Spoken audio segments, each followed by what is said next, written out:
Assalamualaikum warahmatullahi wabarakatuh. Saudara moderator, terima kasih. Saya akan menyampaikan materi ini sesingkat mungkin. Begini, pertama, di dalam tor yang dikirim kepada saya oleh panitia ini,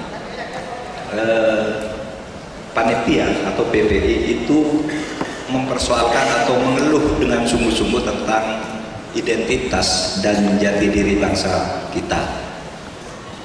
Ditulis di situ, nampaknya identitas kita itu sudah mulai meluntur pelan-pelan. Sementara persoalan politik, ekonomi, budaya, agama, dan pendidikan itu menjadi masalah serius di negara kita. Semua orang menurut tor ini merasa menjadi pendiam rusa, mencari-cari sebabnya, lalu menemukan solusinya, tetapi tidak pernah dikomunikasikan secara sungguh-sungguh antara yang satu dengan yang lain, sehingga masing-masing merasa benar. Misalnya apa? Solutor atau pemberi solusi yang berorientasi terlalu ke barat-baratan, atau orang yang memberi solusi secara lokal. Nah, misalnya di bidang hak asasi manusia di Indonesia ini sampai sekarang masih terjadi perdebatan antara hak asasi yang sifatnya universal, bahwa hak asasi itu berlaku sama sehingga tidak boleh ada perbedaan dengan negara lain. Tetapi yang satu mengatakan tidak, hak asasi itu sebagai isi konstitusi bersifat partikular. Beda antara hak asasi barat dan hak asasi timur, dan itu sama-sama ada dasar konvensi internasionalnya. Yang mengatakan hak asasi itu universal adalah berdasarkan Universal Declaration of Human Rights tahun 48 di New York, di PBB, yang mengatakan bahwa hak asasi manusia itu sifatnya lokal. Yang dunia timur itu punya kearifan sendiri tentang hak asasi, adalah Universal Declaration of Human Responsibilities di Kairo di sini pada tahun 98. Nah, sampai sekarang perdebatannya tidak selesai. Yang satu mengatakan hak asasi kita salah, yang satu mengatakan hak asasi kita benar, gitu. Tidak pernah ketemu dikomunikasikan, meskipun kemudian sudah dikompromikan di dalam Undang-Undang Dasar bahwa hak asasi kita yang diatur di Undang-Undang Dasar kita itu bersifat partikular, artinya sesuai dengan kebutuhan budaya, agama, keperluan keamanan, itu ditulis di dalam pasal 28J Undang-Undang Dasar. Masih saja ada yang ribut bahwa itu salah dan sebagainya. Nah, kalau yang satu bilang benar, satu bilang salah, terus kapan ini selesainya? Nah, itu contoh. Nah, saudara-saudara sekalian, sementara kehidupan kita secara ekonomi misalnya terus merosot, politik juga seperti nanti mungkin akan dijelaskan oleh Pak Kris dan Pak Yudi Latif juga semakin merosot. Kehidupan demokrasi kita itu semakin merosot dalam arti, kalau saya melihatnya sekarang itu demokrasinya bergeser dari rakyat ke elit gitu, bukan dari rakyat untuk rakyat. Sehingga lalu pertanyaan yang akan dijawab itu adalah ini tadi di dalam tor yang dikirim kepada saya itu, mana identitas kita tuh? Sebagai bangsa, identitas kita itu seperti apa sebenarnya? Kalau ribut-ribut terus seperti ini, itu satu. Yang kedua, apakah benar-benar kita ini mempunyai jati diri bangsa? Kemudian pertanyaan yang mungkin lebih teknis, sebenarnya sih identitas sudah jelas, jati diri lebih jelas, tetapi di mana letak kedaulatan kita sekarang ini? Itu pertanyaan di dalam tor yang dikirim kepada saya, kemudian saya sampaikan dengan kalimat saya tadi, bukan kalimat tor lagi. Jadi begini, saudara, 27 Oktober tahun lalu saya diundang ke Beirut di American University of Beirut mereka ini kagum. Gimana tuh Indonesia kok bisa begitu hebat kebersatuannya dengan wilayah yang begitu besar, penduduk yang begitu banyak bisa bersatu, sementara Beirut itu, Lebanon tuh sampai sekarang karena perpecahan itu sudah 2 tahun tidak punya presiden, karena masing-masing sponsor presiden lain, sponsor perdana menteri lain, sponsor ketua parlemen lain, punya calon berbeda-beda lalu saling jegal. Coba katanya, bagaimana itu Indonesia kok bisa hebat? Lalu saya katakan begini, iya betul. Anda bayangkan tuh, Indonesia itu punya 17.504 pulau. 17.504 pulau. Punya 1.360 suku. Punya 726 bahasa daerah. Tapi mereka bersatu. Nggak ada di dunia ini yang seperti Indonesia. Luas Indonesia itu melebihi 20 negara Eropa yang terbesar. Urutkan tuh 20 negara Eropa yang paling besar sampai urutan 20, itu masih lebih besar Indonesia. Nah, Indonesia bisa bersatu. Hebat. Kenapa bisa bersatu? Hebat seperti itu. Coba Anda bayangkan yang ditulis oleh Clifford Geertz itu tentang integrative revolution, gini dia bilang begini. Coba lihat tuh India itu baru merdeka, Pakistan sudah memisahkan diri karena perbedaan agama. Orang Pakistan, Mahatma Gandhi bilang kita bangun negara ini sebagai negara yang terintegrasi tetapi juga demokrasi. Lalu atas nama demokrasi, hanya pada tahun 47 Ali Jinnah bilang, kami orang Pakistan agamanya beda, kami mendirikan negara sendiri. Pecah itu India. Indonesia tidak. Sesudah Pakistan berdiri, terjadi perang dengan bagian timur. Pakistan itu di bagian barat, orangnya ganteng-ganteng, cantik-cantik, bersih. Lalu bagian timur itu Bangladesh. Ini bahasa Urdu yang barat, yang timur yang Bangladesh itu bahasa Bengali. Kulitnya agak hitam dan iya gelap lah. Pecah juga atas nama kedaerahan dan bahasa. Yang katanya bagian barat ini sombong, tidak adil, pecah Bangladesh tahun 71. Sekarang masih ada persoalan Kashmir. Saya bilang Indonesia tidak. Berapa hebat tuh Indonesia.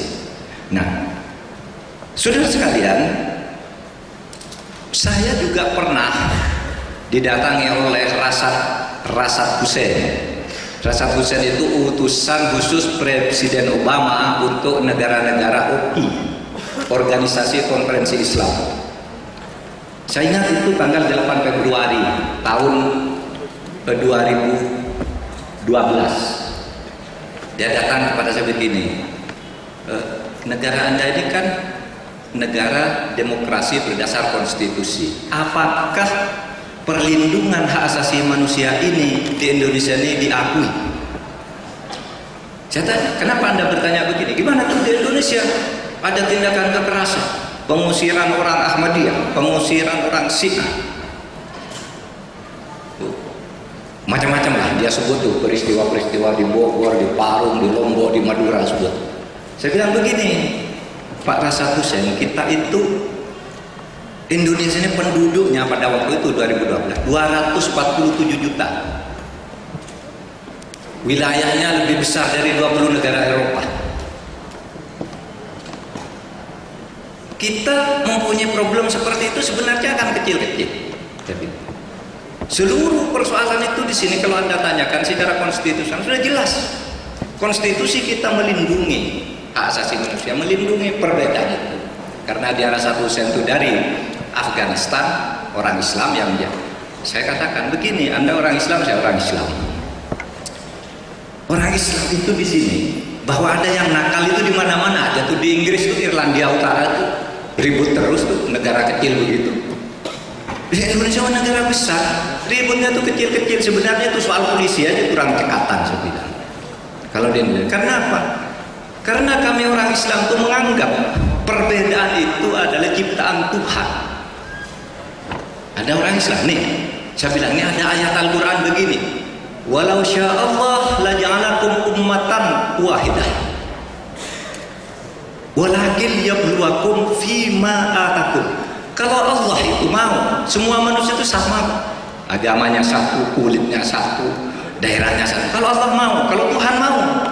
Kalau tidak mau, kalau Tuhan tidak bisa menyatukan, kalau dia mau berarti dia bukan Tuhan. Kalau Tuhan mau pasti bisa. Tetapi kata atas, tetapi walakin liyabluwakum fima atakum. Tapi saya memang menciptakan, Tuhan itu menciptakan perbedaan itu untuk apa? Untuk kamu semua berkarya, diuji kamu. Apakah dalam perbedaan itu kamu mau berbuat baik satu sama lain apa tidak? Fastabiqul khairat. Itu surat Al-Maidah ayat 48. Oleh sebab itu saya katakan, kalau orang Islam itu kok tidak toleran terhadap perbedaan, itu bukan orang Islam yang benar. Sejak zaman Nabi contohnya kita tuh harus toleran terhadap perbedaan itu. Tadi pidato Deputy Grand Sheikh itu juga kan begitu. Sejak zaman Nabi dilarang kita ribut hanya karena beda agama, beda apa. Dan itu yang berlaku di Indonesia.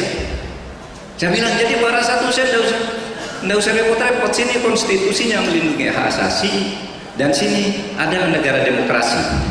Nah, sehingga kalau saudara tanya apa identitas bangsa kita itu, identitas bangsa kita itu kebersatuan dalam keberagaman.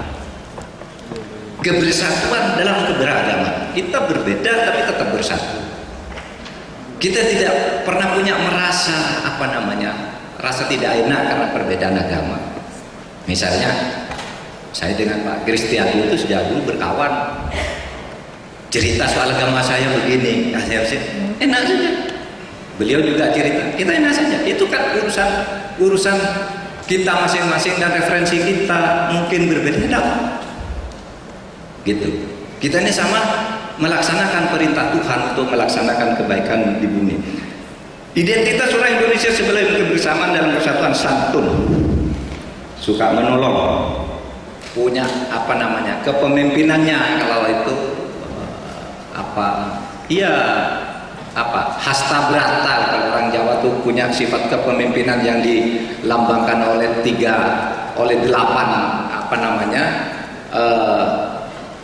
alam. Katanya pertama surya, dia pemimpin itu harus tegas, itu matahari. Yang kedua candra, harus lembut, bersikap menerangi, menenangkan hati, itu candra, bulan. Lalu kartika, itu bintang, menerangi, memberi petunjuk, memberi arah. Lalu bumi bisa dipercaya, tempat berpijak, gitu, dan seterusnya. Dan saudara sekalian, itu tadi kuntinya toleran.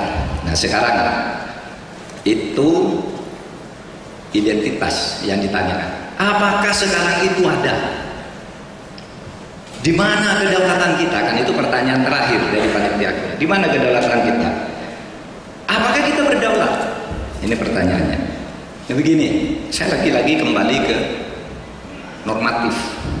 Normatifnya itu, ya kita berdaulat karena kita negara merdeka.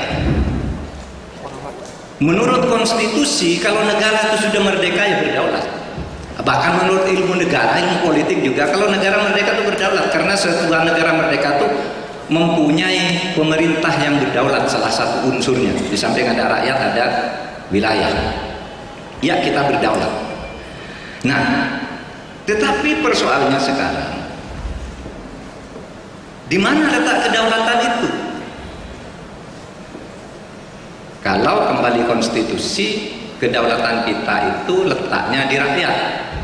Kedaulatan adalah di tangan rakyat, atau kerakyatan yang dipimpin oleh hikmat kebijaksanaan dalam permusyawaratan perwakilan.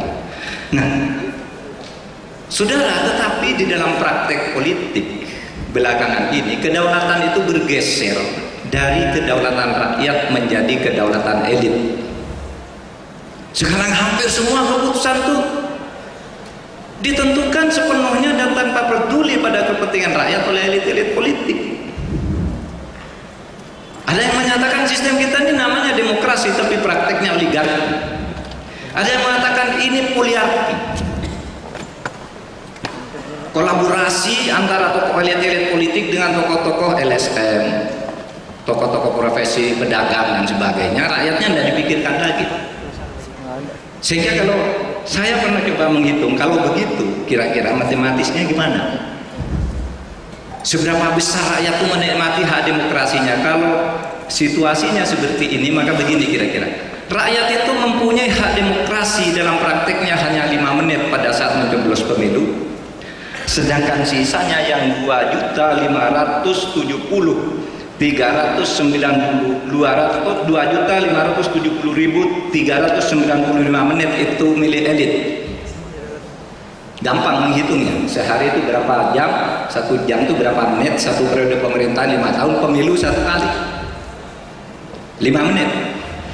Sesudah itu rakyat suaranya udah dibeli, ada yang suaranya sudah dijual, atau tidak dibeli dan tidak jual, dia milih, tapi juga dimanipulasi oleh para politisi. Tidak punya lagi dia hak untuk memikirkan dan memanfaatkan kekayaan dan sumber daya negara, kesejahteraan rakyat sesuai dengan tujuan negara itu sampai 5 tahun ke depan. Yang terakhir, saudara, akibatnya ini apa? Akibatnya, saudara, per hari ini kemiskinan kita itu masih kita kira lebih dari 30 juta orang berdasar ukuran angka kemiskinan di Indonesia. SBY dulu menyebut 12,5%, itu 29 juta. Sekarang naik sedikit karena ada masalah ekonomi, kemiskinan. Karena rakyat tidak ikut itu, ngatur-ngatur itu, sudah diambil suaranya, sudah dirampas semua, dia hanya diberi manfaat. Kemiskinan banyak, kesejahteraan rakyat sebagai tujuan negara tidak tercapai. Indeks Gini rasio kita itu sekarang, indeks Gini rasio itu kesenjangan 0,430. Kesenjangan dulu zaman Pak Harto jatuh itu angka kesenjangan hanya 0,20 atau 0,200. Sekarang sudah 0,430, semakin melebar. Apa tandanya? Ya tandanya pertama kemiskinan makin banyak, lalu yang kedua misalnya di bidang lahan, penguasaan lahan itu di Indonesia 1% penduduk jumlahnya 2,5 juta orang, 1% penduduk jumlahnya 2,5 juta orang itu menguasai 70% lahan. 99% penduduk itu berebutan memanfaatkan hanya 30% dari lahan yang tersedia. Tax rasio kita berapa? Tax rasio kita itu 11 sampai maksimal 12. Itu pun sudah menutupi 80% APBN. Nah, saudara sekalian, itu situasi kita sekarang. Sehingga kalau itu ditanyakan, itu kenapa? Karena kemudian dari situasi di mana demokrasi, kedaulatan itu bergeser dari rakyat kepada elit, kemudian hukum yang lahir itu adalah hukum-hukum konservatif yang tidak berdaulat. Hukum bisa dibeli. Saudara sekarang bisa membeli hukum, membeli undang-undang. Banyak orang membeli undang-undang di DPR. Saya ingin hukum seperti ini, beli aja cukong itu ke DPR. Tolong buatkan undang-undang ini, bayar. Jadilah undang-undang. Kalau yang tidak ketangkap, jadilah tuh undang-undang. Kalau yang ketangkap masuk penjara. Itu ada 8 orang sudah dipenjara karena menjual undang-undang ini, membuat undang-undang dibayar, dipesan. Tolong buat undang-undang seperti ini, nyuap, ketangkap, gitu. Nah, jadi hukumnya tuh hukum pesanan yang kemudian merugikan rakyat. Coba, saya memberi contoh di dalam makalah saya itu, misalnya begini. Dulu saudara, WTO, Organisasi Perdagangan Dunia yang bernaung di bawah PBB tahun 1994 itu membuat agreement agreement apa? Untuk perdagangan,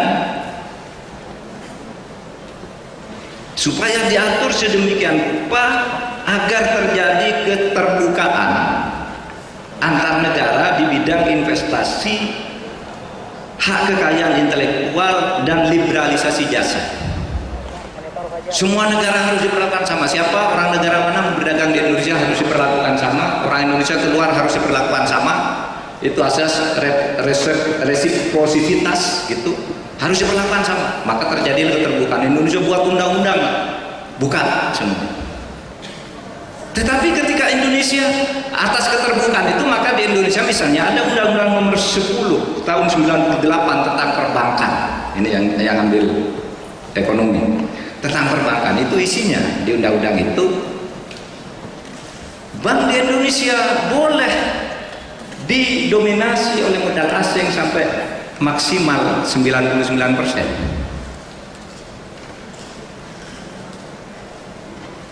Kita boleh membuka juga apa namanya, perusahaan minyak kita, perdagangan minyak kita itu sama dengan luar negeri. Sehingga apa saudara, kalau ke Indonesia sekarang, di Indonesia itu banyak Shell, Petronas. Saudara beli bensin di situ bisa bersaing, harganya lebih murah. Tapi saudara coba yang dari Malaysia, apakah di sana ada Pertamina? Nggak ada, nggak ada Pertamina. Kenapa? Karena Indonesia itu dengan, ya kalau mau dibilang bodoh nggak benar juga ya. Tapi kalau tidak bodoh juga, ya kurang benar juga. Begini kan, Indonesia itu mengatakan silakan luar negeri mendirikan apa pom bensin di Indonesia, syaratnya mudah sesuai dengan agreement WTO tadi. Malaysia buat. Tapi ketika Indonesia membuat di Malaysia, dilarang oleh Malaysia. Kamu boleh buat, tapi harus mendirikan kilang dengan masa produksi 10 tahun untuk satu pom bensin. Malaysia masuk ke Indonesia tidak ada syaratnya, atas nama keterbukaan. Gitu. Itu yang kita lihat sekarang. Nah, kenapa Malaysia juga terikat pada agreement WTO itu kok dia begitu? Nah, Malaysia mengatakan nih, di agreement WTO itu ada juga satu pasal, satu asas yang mengatakan asas perlindungan kepentingan bangsa. Indonesia menggunakan asas keterbukaan, Malaysia menggunakan asas kepentingan bangsa. Kenapa Indonesia kok tolol, kok tidak juga menggunakan asas kepentingan bangsa? Itu kan karena hukumnya itu sudah dibeli, kedaulatannya itu sudah beralih, rakyat tidak leluasa mengatur untuk kepentingannya sendiri, ya. Tetapi kemudian elit-elit tadi, pergeseran kedaulatan dari rakyat kepada elit itulah yang menyebabkan hukum-hukum itu menjadi konservatif, sehingga kedaulatan kita itu menjadi apa? Kedaulatan kita menjadi terjaga. Nah, saudara mungkin akan menanyakan begini, Pak, kok ceritanya menakutkan melulu? Kok pesimis? Apakah tidak ada harapan untuk kita maju? Harapan tentu ada. Saya sudah punya catatan. Pertama, potensi kita sangat besar untuk maju. Laporan McKinsey tahun 2012 itu menyebut Indonesia itu karena potensi sumber daya manusia dan sumber daya alam itu sekarang menjadi kekuatan ekonomi ke-16 di dunia dan akan menjadi kekuatan ke-7 pada tahun 2030. Tentu kalau ini pengelolaan diperbaiki. Saya khawatir kalau terus-menerus kedaulatan tidak ada, jangan-jangan 2030 kita tidak ada. Itu jadi masalah. Tapi katanya diolah biasa-biasa saja tuh SDM dan SDA Indonesia tuh pada 2030 karena begitu besarnya akan menjadi kekuatan ekonomi ke-7. Gitu. Yang kedua, demokrasi kita tuh sekarang itu semakin maju dari sudut aturan. Rakyat boleh milih, pers suka gitu, mau nulis apa saja, sekarang tidak ada beredar. Nah, kalau demokrasi ini diluruskan kembali, pers juga harus lurus, memerankan fungsinya, tidak partisan dan tidak jangka pendek, kita mempunyai harapan yang bagus untuk ke depan. Gerakan anti korupsi di kalangan rakyat luar biasa sekarang, mendukung untuk kita maju dan selamat. Tinggal kita semua ini bisa mendukung. Dan salah satu juga hal penting, pemerintah kita itu sekarang, taruh Presiden Jokowi itu posisinya sangat kuat. Kalau mau pertama, ya, Jokowi itu dipilih melalui pemilu langsung dan menang di dalam sebuah pemilu yang jujur, sah secara konstitusional. Jujur sah konstitusional itu sudah dibuktikan oleh Mahkamah Konstitusi, jadi itu tidak usah dipersoalkan lagi seperti di media sosial dibuat terus ini tidak sah, ini curang. Enggak, kalau MK sudah memutus sah ya sah. Yang kedua, kalau bicara curang, yang kedua kalau mau bicara curang, semuanya sama-sama curang.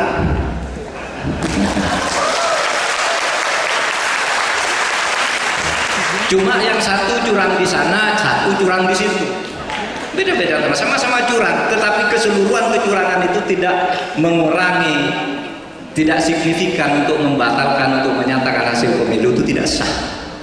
Oleh sebab itu, sportif saja, ini demokrasi. Orang yang sudah menang silahkan jalan, jangan diganggu, itu sudah menang. Kalau mau lagi ganggu besok 5 tahun yang akan datang. Selama dia memerintah secara sah, jangan diganggu. Ini kita punya potensi untuk maju ini. Itu Pak Jokowi secara sah. Kemudian Pak Jokowi sendiri secara ini sampai sekarang kan tidak punya cacat-cacat pribadi.